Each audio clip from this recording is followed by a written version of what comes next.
It's unlikely that Kevin remembered living in the house as a puppy. From early childhood he began to be prepared for street life. Now the dog couldn't imagine how he could live differently. Even if he had the opportunity, it is not a fact that the dog would exchange freedom for boredom at home.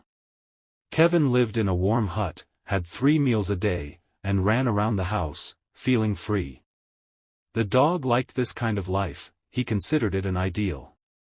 "Dad, isn't Kevin cold?" Jaeger's little daughter asked. It was he who, a year and a half ago, took home a small puppy that had been dropped off at work. "No, baby. Don't worry, I insulated the booth from the inside. Moreover, our Kevin has thick fur, which will prevent him from freezing." However, this conversation took place at the beginning of winter. In December, the temperature never went beyond -20 degrees. In the middle of winter, severe frosts set in. It was -30 degrees outside, and sometimes even colder. When Igor approached Kevin, the dog climbed out of the booth extremely reluctantly, he trembled and whined. The dog was very cold. Therefore, Jaeger's family decided to let the dog into the house at least for the night.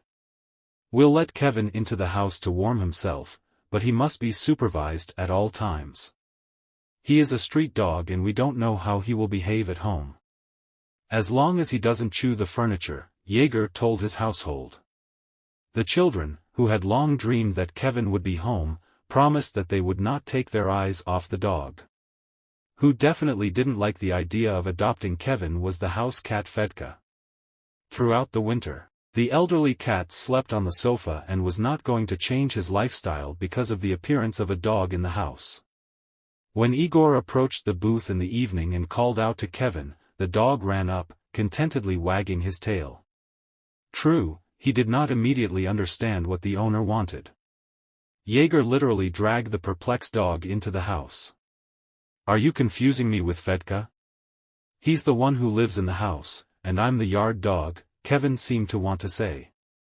The dog was even more confused when the whole family came out to meet him. Even Fedka got up from the sofa to look with a dissatisfied look, as if scolding the owners for their action. Kevin has always been a smart and active dog. However, in the house he behaved very modestly, as if he was afraid of doing something wrong. The dog spent the night on a small sofa in the hallway. Even in his sleep, Kevin wagged his tail contentedly, as if he was thanking his owners for not letting him freeze in the cold weather.